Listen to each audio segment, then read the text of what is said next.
It was a rainy Friday night when Jake decided to treat himself. After weeks of hard work, he'd saved up enough money for a gaming console, the latest model everyone was raving about. He felt he deserved it after all his overtime. Jake opened his laptop and navigated to the online store. After quickly selecting the console, he entered his credit card details and clicked Submit. The screen flashed. Transaction declined. Confused, Jake checked his balance. Everything looked fine. He tried again, entering the details carefully. This time the message was different. Transaction approved. Relief washed over him.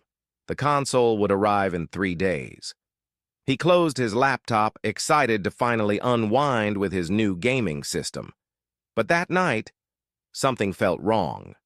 The temperature in his apartment dropped suddenly. He shivered and rubbed his arms, dismissing it as the weather. Then his phone buzzed. He opened a text message from an unknown number. Your payment has been processed. The deal is complete. Jake's stomach churned. His bank account had been drained, not for the console, but for something he didn't recognize: eternal credit. He tried to call his bank, but the line was busy. His phone buzzed again. Another text. The price is always higher than you think. The deal is now sealed. A chill ran down his spine. He checked his credit card statement again, but it was worse. The charge had grown larger, and there was no sign of the gaming console. Suddenly, the lights in his apartment flickered. The temperature dropped further. A faint whisper filled the air. It came from the hallway.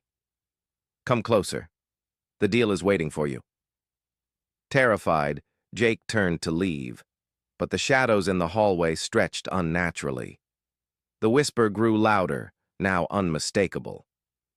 You bought more than a console, Jake. You bought access. Jake's phone buzzed again. The screen displayed a chilling image, a faceless, decayed figure holding a credit card. The room grew colder as the figure from the shadows stepped forward, a black void where its face should be. The deal is sealed, it whispered, its voice a distorted echo. Jake tried to run, but the darkness closed in around him. The last thing he saw was his phone flickering one final time, a warning that would never leave. The end.